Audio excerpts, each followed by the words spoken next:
romance with AI. So they've done a survey, and 1 in 4, 25% of young adults are using AI to fill sexual and romantic interests. That's a lot. 25% is a lot. Recent report from Willoughby, Caldovan, Hakala from the Wheatley Institute explored the use of AI for romance and sex in 2969 young adults, nice, aged 18 to 30.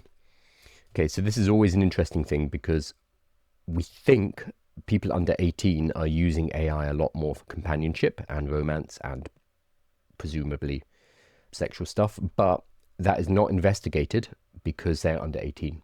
Character AI, for example, is the 3rd highest trafficked consumer level artificial intelligence on Earth. It goes OpenAI, so ChatGPT, DeepSeek, then Character AI. And Character AI is companionship. It's not safe for work. Correct me if I'm wrong there, but I don't think it's not pornographic, but it is for companionship, and most of their user base is much younger.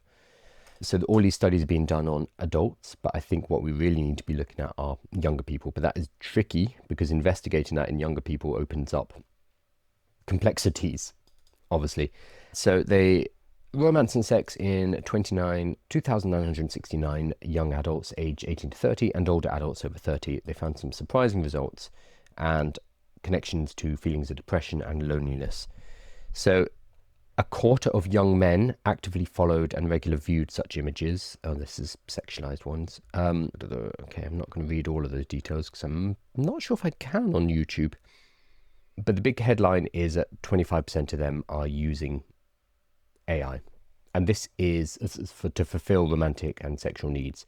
25% in, again, 2 years or so, 2.5 years since we've had these technologies widely available, is an immense level of adoption. Absolutely huge. It's probably even faster than the adoption rate of ChatGPT, is the adoption rate of this kind of use. So I think it's something that really needs to be looked into a lot more. So this is the news today, is Facebook are introducing an AI dating assistant directly into Facebook. So this is the big news. Meta announced on Monday that it's bringing an AI assistant to Facebook Dating. So Facebook Dating presumably is like a dating module within Facebook. I haven't used it personally. This chatbot is intended to help users find matches who are more closely tailored to what they're looking for. For example, Meta might suggest a user asks it to find a Brooklyn girl in tech, or a user could ask the AI to help refine their profile. Meta also says it is helping people avoid swipe fatigue with a new feature called Meet Cute, which gives users a weekly surprise match based on its algorithms. So this is interesting because we're already using algorithms in dating applications. That's been the norm for a long time, which is fundamental to artificial intelligence. So I don't know why this is particularly different. I don't know if this is generative AI, but let's read through.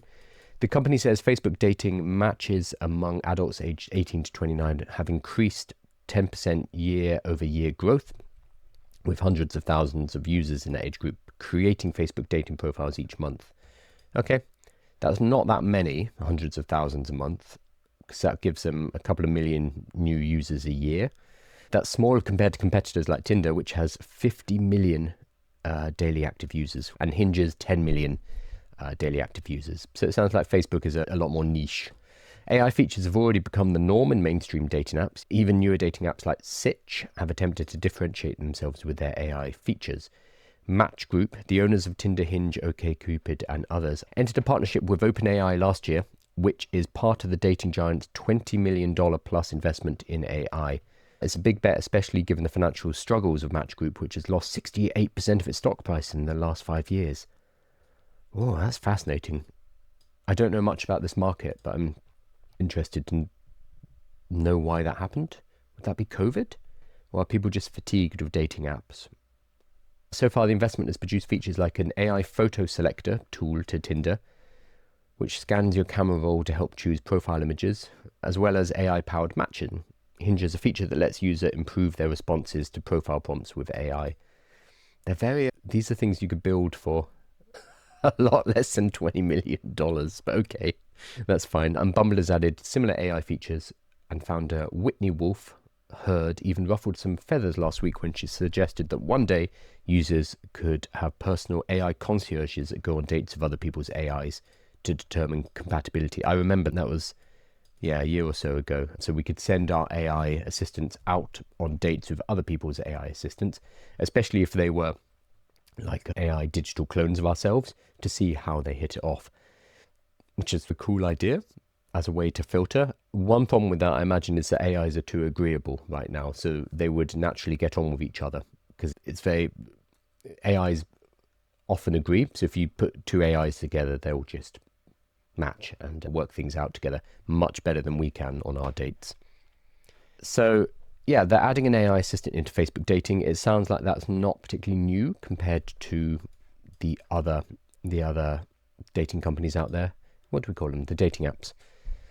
I haven't used them for years, and I have friends who are dating, and honestly, it sounds like a lot of work nowadays. A lot of work.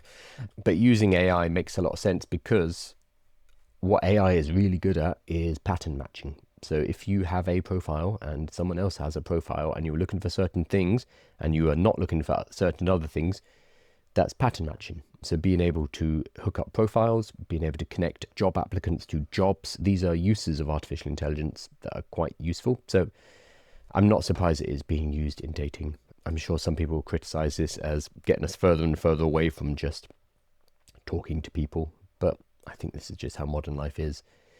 People are busy, and this is convenient. Certainly more efficient than the swiping process, which takes up a huge amount of time, and that is basically a manual sorting algorithm.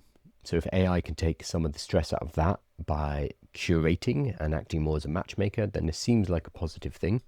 Of course, the idea and the implementation will be different, so it could be terrible, especially Meta and Facebook. These platforms will be optimizing for time on their platform, so not necessarily for getting you the love of your life so you leave the platform, because then they lose money, but they want you on the platform. They want you actively using it. So we always need to keep that in mind, what their objective is as well.